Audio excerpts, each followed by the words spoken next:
Good morning. My name is Mike, and I will be your conference operator today.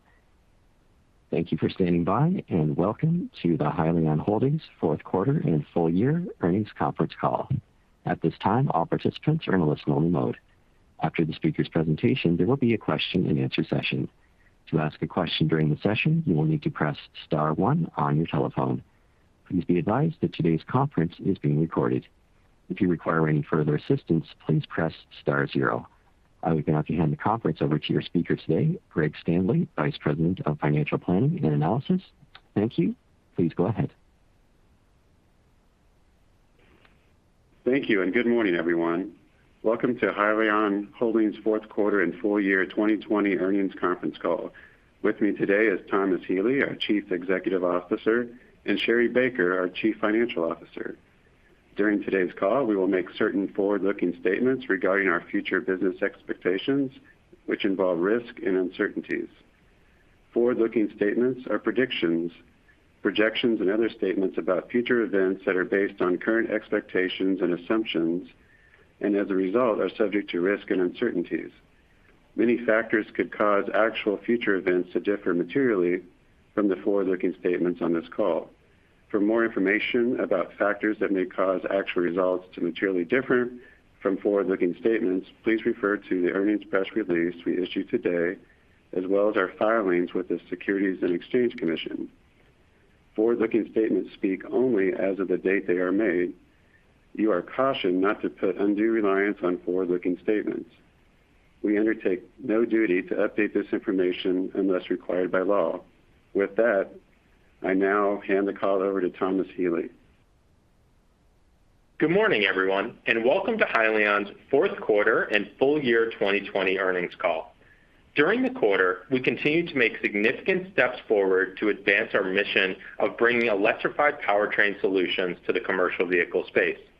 I will start off today's call with an update on our key product and commercialization milestones and partnerships that we have developing, touch on some of the key executive hires in this quarter, and close with a discussion on our go-forward strategy.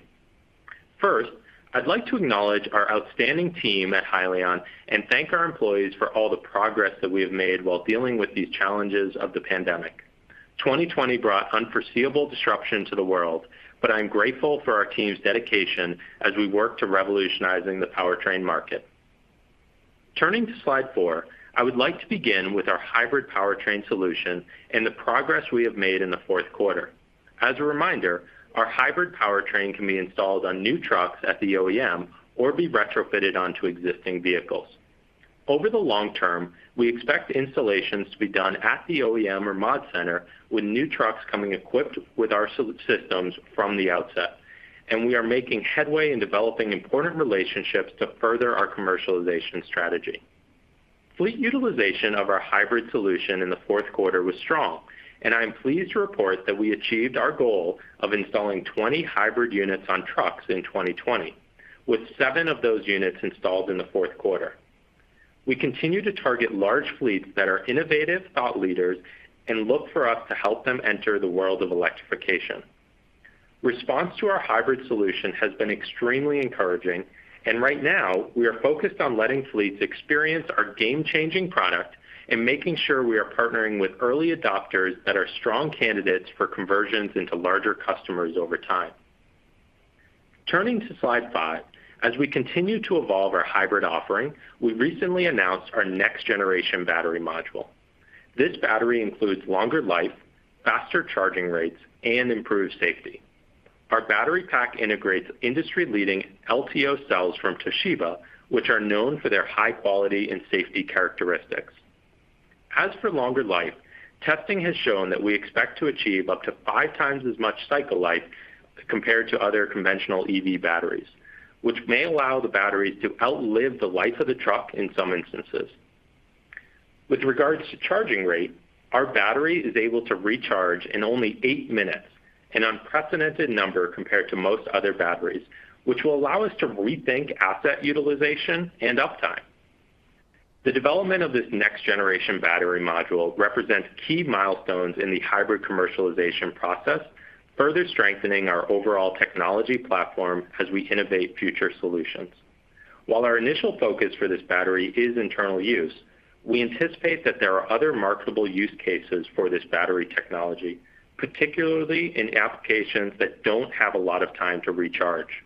As an example of this, think of a yard tractor. Their goal is to utilize this asset 24/7. With our battery, you can recharge that unit while the operator is getting a cup of coffee. One additional advantage to our battery system is around utilizing smaller battery packs, which is important right now when the industry is being faced with an anticipated shortage of battery cells. Hyliion's focus is to utilize small battery packs that consistently get recharged as the vehicle is in operation, as opposed to having a large battery pack that gets recharged once a day and carries all that energy around in the battery. By leveraging this strategy and taking advantage of the battery characteristics mentioned above, our Hypertruck ERX solution utilizes a battery that is approximately 1/20th the size of a conventional EV truck battery, allowing us to deploy many more units on the road while utilizing less batteries. Overall, I'm incredibly excited about our battery technology and what it can bring to the market. Now let's turn to slide 6. On our last earnings call, we expressed that we'd be making some key additions to the Hyliion leadership team over this past quarter, and I am pleased to share that we have accomplished this with much success. I'm excited to have further expanded the Hyliion executive team with the hiring of Jose Oxholm, our Vice President, General Counsel, and Chief Compliance Officer, Bobby Cherian as Senior Vice President of Sales and Supply Chain, and Matt Lose as Senior Vice President of Marketing. And lastly, I'm thrilled to introduce Sherry Baker as Chief Financial Officer, who joins me today on our call. Each of these executives brings decades of industry experience and will be critical to the success and growth of our commercialization strategy. I'd like to now transition to where we are in the commercialization of our core product lines. Let's start with the hybrid solution on slide 8. We are in a phase today where we are deploying low volumes of units of our current generation product with industry-leading fleets in order to seed the market and garner customer interest. In order to scale into production, we've decided to undertake some design changes and improvements of the system. We plan to launch a next generation of the hybrid solution that will include improved packaging for easier installation and manufacturing. It will feature our next generation battery modules, and we are improving the software and data analytics around this generation of the product as well. We have experienced some delays in the commercialization process allow us to begin to scale volumes of our hybrid systems deployed with customers and truly move into volume manufacturing. To assist with our timing plans and PMO strategy, we have engaged one of the industry-leading consulting firms to work closely with us to ensure that we have a robust and achievable timing plans in place.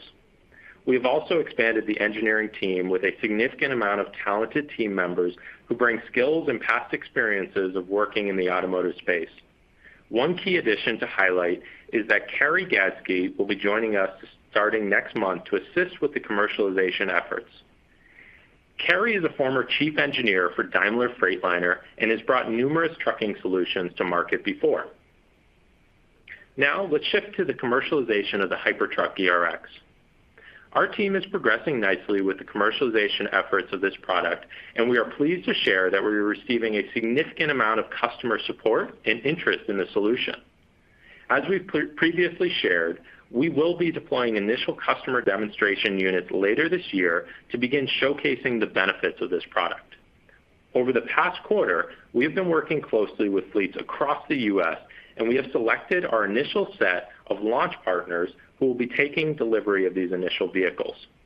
We've selected these fleets not only based on the number of trucks that they operate, but also because of their focus on improving climate change and focus on being early adopters of electrification. We will begin showcasing some of these partner fleets in the near future. Once we begin to deploy these demo trucks later this year and going into next year, then we will look to begin commercialization of the product in 2022 for larger quantity deliveries to fleets. As for the engineering commercialization efforts that we have underway, we are not only utilizing our own team, but we have engaged outside consulting resources such as FEV and others to assist as well. We are currently in the process of building more vehicles for testing and validation and going through a selection of key suppliers who will enable us to be able to achieve volume commercialization. The next batch of trucks that we are currently building will start hitting the road towards the middle of this year. As we've been progressing through the commercialization process, we realized that one of the key factors of deploying our system is to be able to install it on brand new chassis that are made by today's truck OEMs. We are excited to announce that the initial Hypertruck ERX builds will be on Peterbilt chassis. We have been working closely with Peterbilt to establish the chassis specifications that are ideal for the Hypertruck ERX powertrain, and we have placed our initial order of trucks through Peterbilt. We will not only utilize these vehicles for our own testing and validation, but then also as we move into customer demonstrations. I'd now like to shift gears and discuss in more detail some of the roadmap that we have previously laid out for the Hypertruck. We see the Hypertruck powertrain as one that is applicable and realistic today, but also one that can evolve with ever-changing technology and infrastructure advancements, especially as we consider a hydrogen future. First, it's important for us to start off by discussing recharging and refueling infrastructure, which is often the number one hurdle towards adopting electrified powertrains.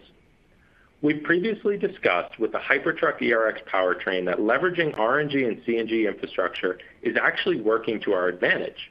With over 700 stations already built out across North America and a robust amount of natural gas pipelines across the country, fleets are able to adopt a solution like this today and not have to worry about having places to fuel their trucks. As we look at hydrogen, North America is starting from nearly scratch when it comes to infrastructure. Currently, there are not hydrogen refueling stations for trucks in existence. Pipelines and transport of hydrogen is not established, and there is not a significant amount of clean hydrogen made today. While we believe this market is evolving at an ever-increasing pace, we also believe that there are many years of development still ahead of us that need to happen before the industry shifts to volume adoption. With electric recharging, we do already have a robust electric grid established, but we'll need to improve transmission lines going into recharging locations as well as build out the stations themselves. While we believe that all three of these solutions will evolve in the years ahead, natural gas infrastructure is available and ready today, while the other two solutions will take time to establish and still need to achieve significant cost savings to become cost competitive. To give an example of this, it wasn't until a little over a year ago that the number of available Tesla supercharging locations for passenger cars surpassed the number of already existing natural gas refueling stations for trucks. On slide 13, we'd like to share what we believe will be the future of trucking as we shift towards electric. We believe that local delivery and final mile will be the first to adopt BEV trucks, and that will transition over time into the regional haul market. But as we start looking at mileage greater than this, the weight, the cost, and the size of the battery packs do not lend themselves to this type of application. Thus, we believe that an electric range extender vehicle, such as the ERX or a fuel cell truck, will be applicable. And going back to our previous slide, these vehicles start off by leveraging RNG and CNG as the fuel source to recharge the batteries, and then will evolve into hydrogen over time. So shifting to slide 14, what is very unique about the Hypertruck ERX solution is that it actually has the same vehicle architecture as a hydrogen fuel cell vehicle, but it just utilizes a different generator. So in Hyliion's case, as the market evolves and the infrastructure is built out, Hyliion will be able to keep most of its powertrain the same and just replace the natural gas generator with a hydrogen fuel cell and be able to compete in this market as well. We believe this is a key advantage and differentiator for Hyliion, as we will be able to begin shipping units, advancing the powertrain technology, and achieving revenue, while some of our competitors will be hindered by the lack of hydrogen infrastructure and the time it takes to build out. Lastly, I'd like to share with you the approach to the generator solution that Hyliion is pursuing. As technology continues to advance, we plan to progress our powertrain to having a fuel-agnostic generator that can run on both RNG and CNG, as well as on hydrogen. This solution will offer fleets benefits as it will allow fleets to source the fuel that is most economical and advantageous for their use case. And lastly, we see that the long-term future as a hydrogen fuel cell solution, and with some technology advancements, it will be able to achieve the greatest performance efficiency. All of these solutions bring forward significant improvements around emissions compared to trucks that are on the road today. As we continue forward with these solutions, Hyliion will be collaborating with others as well as establishing our own technology in order to make sure that we are offering the strongest technology available. In summary, 2020 was a truly transformative year for Hyliion and in turn the EV trucking space. We delivered initial units to key customers, advanced our commercialization strategy, and scaled our organization to prepare for growth. We enter 2021 well-positioned with the resources, team, and strategy to advance our commercialization goals, and particularly our expected launch of the Hypertruck ERX later this year. Now I want to welcome Sherry to Hyliion for her first Hyliion earnings call.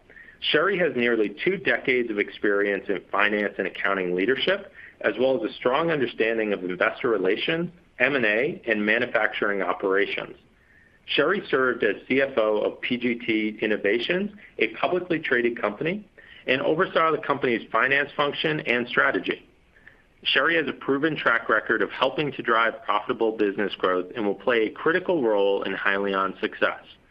I also want to thank Greg Vanderveer, our former CFO who recently retired, for his role in shaping our business and establishing a first-class team and strong foundation for Sherry moving forward. With that, I would like to turn it over to Sherry to run through the fourth quarter and full year numbers.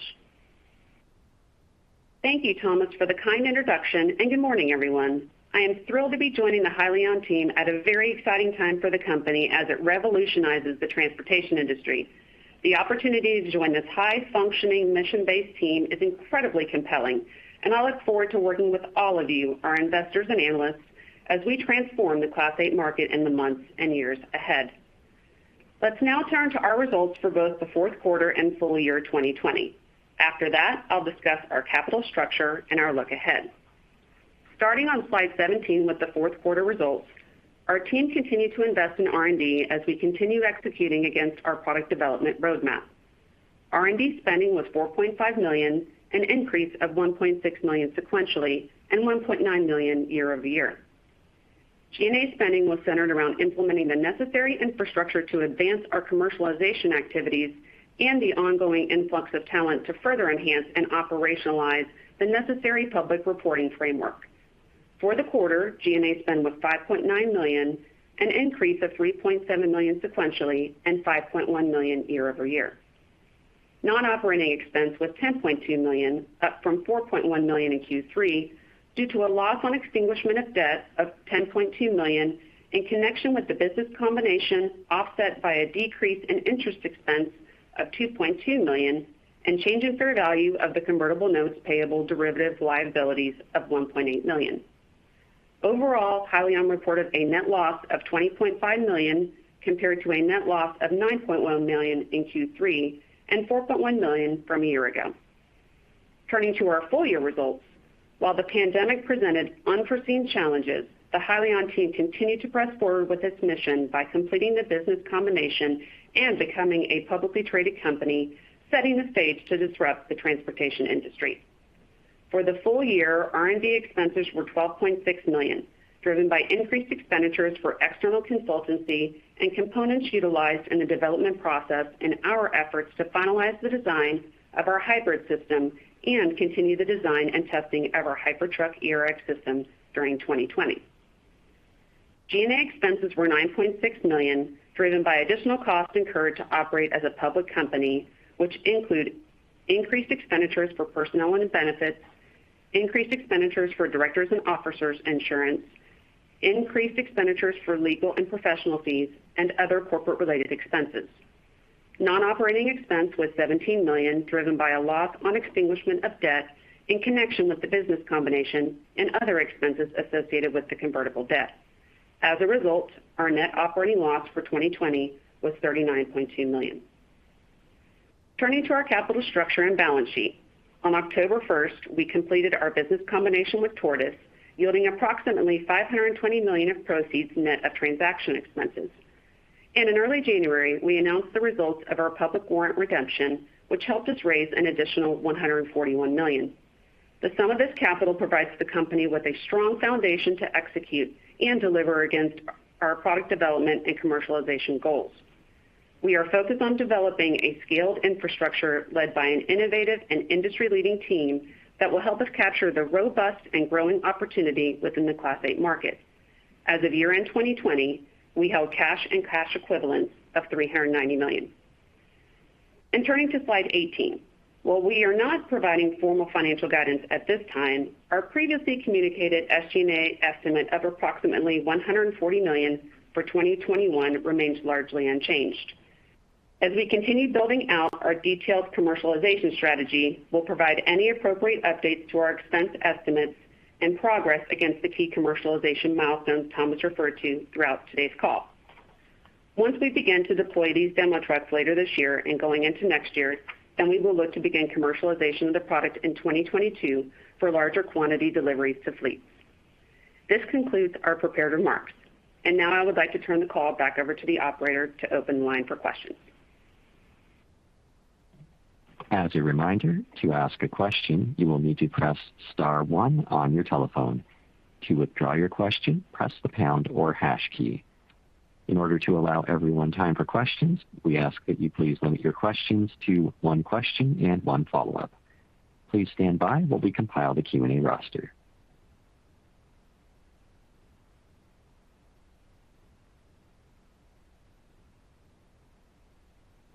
Your first question comes from Brian Johnson from Barclays.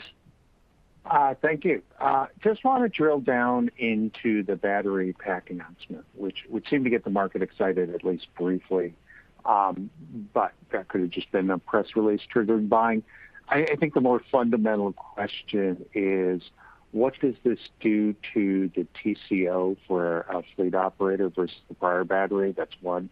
And kind of two, when you put together the midterm outlook for commercialization and the sales numbers, where you could, this battery obviously didn't come out of nowhere, but would those numbers include the expected benefits of this battery and kind of, to my first question, improving the TCO for fleets and therefore your sales? Absolutely. Thanks, Brian. And so maybe to first touch on a little bit of the battery announcement. So we see this new battery module as a continued evolution of the battery module and pack designs that we've been doing here at Hyliion. And in terms of how that's going to affect the TCO numbers of our hybrid and Hypertruck product, it doesn't necessarily affect the payback numbers for fleets. It really just affects the performance of the product and allows us to get longer life, better performance out of the solution, and make sure that as mentioned during the call, our goal is that these batteries can actually, in some instances, outlive the life of the vehicles here. So, we're really seeing this as a technology that is, an advancement of the existing systems that we have today, not necessarily changing the TCO numbers. But to the second part of your question, we do see this module as something that we can expand into other markets as well. Initially, it was designed specifically for our solutions, but going forward here, obviously having an 8-minute rechargeable battery, being able to really push the life of these cells, that opens up some really unique opportunities into other markets, and that's something that we are going to be pursuing and exploring as well going forward here. But just to reiterate, the initial focus really is on integrating this into our own product, and then in out years we see that being able to be applicable for other markets. I don't believe that those were initially kind of assumed in our business plan as we were bringing this to market. As it was something that we knew that there was an opportunity here to be able to sell our batteries into other markets, but this is the first time that Hyliion's coming forward and announcing that we will be expanding that market opportunity. And by other markets, would those be other commercial vehicle markets or light vehicle or energy storage or uses beyond, or industrial uses? Well, I think one of the initial areas here is definitely in the commercial vehicle space, because this space, which is very different than passenger car, has a strong focus on just asset utilization. And so as we can look at really being able to recharge these vehicles fast, that allows us to keep the trucks or vehicles up and running for more hours of the day. One of the challenges with conventional BEV vehicles with conventional batteries is that you'll have to down that vehicles in some instances for hours a day just to be able to recharge it. And that has a cascading effect, right? That means that fleets are then going to have to go buy more assets in order to be able to have vehicles for their drivers to be able to drive while other vehicles are getting recharged. So it kind of has a cascading effect. If we can pull in our battery technology, have that fast recharge, as mentioned earlier, you can, recharge that vehicle then when the driver's on a break, grabbing a cup of coffee, which really opens up a lot of opportunities for fleets. So I think we do see the initial market opportunity here really being in the commercial vehicle space. As a reminder, to ask a question, press *1 on your telephone. Your next question comes from Mark Delaney from Goldman Sachs. Thanks very much for taking the questions, and good morning. I was hoping to ask on the ERX. You talked about continuing your plans to bring that product to market, and articulated a plan to start to having some initial target fleet customers in mind for that product. Can you talk a little bit more about how long you think it may take to go through that process where customers have the ERX truck? How long, based on your conversations with customers, do you think they'll want to go through sampling before they maybe be ready to move into volume purchasing? Thanks, Mark. So one of the things that we had highlighted in the call was just that over the past quarter here, we have actually selected the fleets that we're going to be working with to be able to roll out the Hypertruck ERX in the demo trucks here. And so that's obviously a huge progression forward for us, because now we have the fleet base that we can really work with in order to deploy these vehicles. In the near future here, we will be sharing more about that to the market of who some of those fleets are that we're working with. But we're really excited about the group of individuals that we've been able to pull forward. And as mentioned before, it wasn't really just about what the fleet size was. While that was a factor in kind of joining with these fleets, it was also looked at as to what are the sustainability goals that these fleets have, and what's their goals in terms of moving towards electrification. So, right off the bat, we've got a strong foundation here of fleets that we can be deploying these solutions with, and then also we see those fleets as being the ones that we'll be able to scale volumes with. In terms of the time it's going to take them, we'll be starting to do initial demo deliveries towards the end of this year and then rolling into next year. And I think for fleets, they really look at this as, it's probably a 3 to 6 months.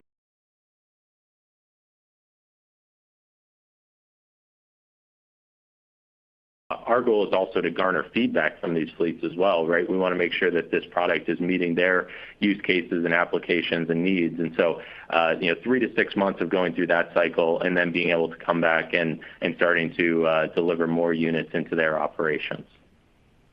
That's very helpful. Thanks for all the details. And for a follow-up question was on the hybrid product. You mentioned there's been some delay in commercialization of that, but also you're working to develop a new, the next generation version with the new battery module. Maybe you could go into more depth on that. What led to the delay in commercialization? And as you introduce this new version, do you think that will be one that will allow you to recognize revenue? And if so, do you have any timeline you can provide on that? Yeah, absolutely. So in terms of the hybrid development of the next generation, some of the delays just came from really expounding and making a more robust testing and validation plan before rolling this solution out to the market. We brought in some consultants over this past quarter that have been assisting us at really looking at what are the industry best practices and protocols that we need to follow to make sure that these systems are fully validated and ready for this market. As I'm sure well, I mean, this is the road conditions out there are tough, right? I mean, you got salt spray, you have rain and snow, and there's a lot of elements that these products need to be developed for. And so one of the things that we've done is gone back and looked at that testing and validation plan. We've expanded the scope of that some, as well as implemented new phase gates of when we're rolling the product out, different stages that we're going to go through. And that's what led to the delay of the development of it. It's really not a technology risk or a material change to the product or anything like that. It was more just having a robust rollout plan here that follows the industry's best practices. Then as we go forward with launching the next generation hybrid system, that is when we'll start recognizing revenue on those solutions. And one of the things that we're doing with the products we're shipping today is we're starting to build that strong foundation of fleets that have experienced the product. We're going through getting some repeat orders with those solutions, and then we'll be able to scale that over time with these fleets and adopt more of them into their operations. So we're really excited about the next generation hybrid system coming to market here. We see that there's some huge advancements in it around the new battery module, having a new e-axle, some improved software and data analytics. The one delay that we're just experiencing is the time it takes to get the product commercialized and ready for the market. And that was our last question at this time. I will turn the call back over to Thomas Healy for closing remarks. I appreciate everyone joining us on our fourth quarter and year-end 2020 review. 2020 was obviously a monumental year for us as we took Hyliion public and have made some great advancements in the products that were announced that we're going to be bringing to market here and some of the relationships that we've been able to build in this industry. I look forward to a very exciting year ahead for us here of 2021, and we'll be chatting again in the next quarter's earnings call. I hope everyone has a great day. Thank you. Ladies and gentlemen, this concludes today's conference call. Thank you for participating. You may now disconnect.